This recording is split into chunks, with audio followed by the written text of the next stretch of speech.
Assalamualaikum warahmatullahi wabarakatuh.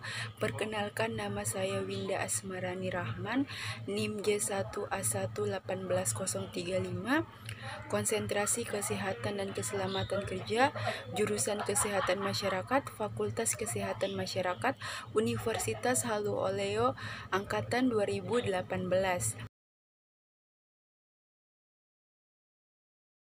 Pada kesempatan kali ini saya akan memaparkan materi tentang antropometri dan survei konsumsi makanan. Antropometri berasal dari kata antropos dan metros. Antropos artinya tubuh dan metros artinya ukuran. Jadi antropometri adalah ukuran dari tubuh. Antropometri adalah ilmu yang mempelajari berbagai ukuran tubuh manusia. Ukuran yang sering digunakan adalah berat badan, tinggi badan, dan lingkar lengan atas. Pengukuran yang sering dilakukan dalam survei gizi. 1. Berat badan. Berat badan merupakan ukuran antropometri yang terpenting dan paling sering digunakan. Berat badan menggambarkan jumlah protein, lemak, air, dan mineral pada tulang. Yang kedua, tinggi badan. Tinggi badan merupakan antropometri yang menggambarkan keadaan pertumbuhan skeletal. Dalam keadaan normal, tinggi badan tumbuh bersamaan dengan pertumbuhan umur. Yang ketiga, lingkar lengan atas atau lila. Lingkar lengan atas sensitif untuk suatu golongan tertentu, tetapi kurang sensitif pada golongan lain, terutama orang dewasa. Alat dan bahan. Alat mikrotois, timbangan, pita lila. Bahannya orang yang akan diukur. Cara pengukuran berat badan. 1. Dilakukan sebaiknya pagi hari setelah buang air atau keadaan perut kosong supaya hasil akurat. 2. Meletakkan timbangan di tempat yang datar. 3. Sebelum dilakukan penimbangan, sebaiknya timbangan dikalibrasi terlebih dahulu. 4. Klien diminta melepas alas kaki aksesoris yang digunakan dan menggunakan pakaian seminimal mungkin. 5. Klien naik ke timbangan dengan posisi menghadap ke depan. Pandangan lurus, tangan di samping kanan, kiri, dan posisi rileks serta tidak banyak gerakan. 6. Catat hasil pengukuran.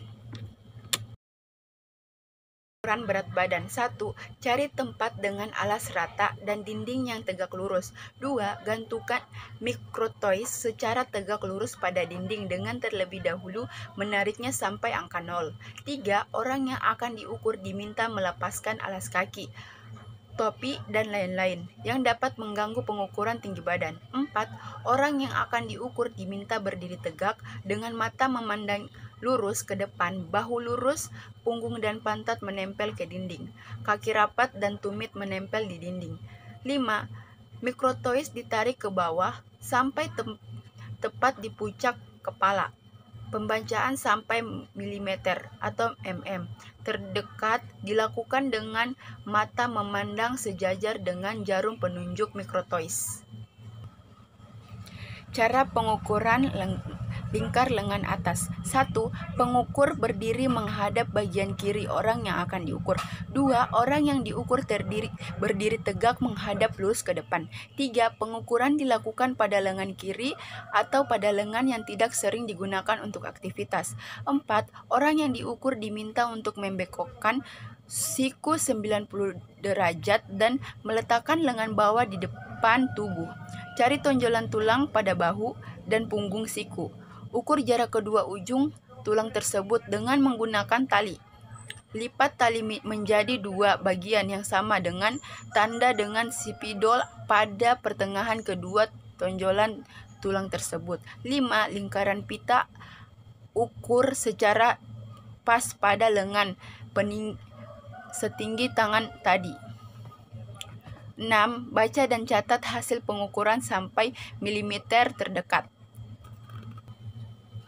Metode foot recall. Metode mengingat food recall 24 jam adalah cara pengukuran konsumsi dengan cara menanyakan kepada responden terhadap makanan dan minuman yang dikonsumsi selama 24 jam yang lalu. Responden ditanya semua jenis dan kualitas makanan dan minuman yang dikonsumsi sejak bangun tidur sampai tidur kembali. Alat yang digunakan yaitu kuesioner recall 24 jam. Pengukuran food recall. 1. Petugas atau pewawancara menanyakan kembali dan mencatat semua makanan dan minuman yang dikonsumsi responden dalam ukuran rumah tangga atau URT. 2. Selama kurun waktu 24 jam yang lalu, dalam membantu responden mengingat apa yang dimakan, perlu diberi penjelasan waktu kegiatannya seperti baru bangun tidur, setelah sembahyang, sesudah tidur, siang, dan sebagainya. Dalam penafsiran atau memperkirakan ke dalam ukuran berat atau gram. Pewawancara menggunakan berbagai alat bantu seperti contoh ukuran rumah tangga, piring, sendok, gelas, dan lain-lain, atau ukuran hal yang biasa digunakan sehari-hari. Apabila pengukuran hanya dilakukan 1 kali atau 1 kali 24 jam, maka data yang diperoleh kurang representatif untuk menggambarkan kebiasaan individu. Oleh karena itu, recall 24 jam sebaiknya dilakukan berulang-ulang dan harinya tidak berturut-turut. 5. Menganalisis bahan makanan ke dalam zat gizi dengan menggunakan daftar komposisi bahan makanan. 6. Membandingkan dengan daftar kecukupan gizi yang dibandingkan atau DKGA atau angka kecukupan gizi. Semi-FFQ. Metode frekuensi makanan sering juga disebut FFQ atau Food Frequency Quantifier, adalah metode yang mengetahui atau memperoleh data tentang pola dan kebiasaan makan individu pada kurun waktu tertentu, biasanya 1 bulan, tetapi dapat juga 6 bulan atau 1 tahun terakhir. Alat yang digunakan yaitu Kuesioner Food Frequency Questionnaire. Cara pengukuran semi-FFQ. 1. Subjek diwawancarai mengenai frekuensi mengonsumsi jenis makanan, sumber zat gizi yang ingin diketahui apakah harian, mingguan, bulanan, atau tahunan. 2. Subjek diwawancarai mengenai ukuran rumah tangga dan posisinya. Untuk memudahkan subjek menjawab, pewawancara menggunakan alat bantu, foto ukuran bahan makanan. 3. Mengestimasi ukuran porsi yang dikonsumsi subjek ke dalam ukuran berat atau gram. 4. Mengkonversi semua frekuensi daftar bahan makanan untuk per hari. 5. Mengalihkan frekuensi per hari dengan ukuran porsi atau gram untuk mendapatkan berat yang dikonsumsi dalam gram atau hari. 6. Hitung semua daftar bahan makanan yang dikonsumsi subjek penelitian sesuai dengan yang terisi di dalam forum. 7. Setelah semua bahan makanan diketahui berat yang dikonsumsi dalam gram per hari, maka semua berat item dijumlahkan sehingga diperoleh total asupan zat gizi dari subjek.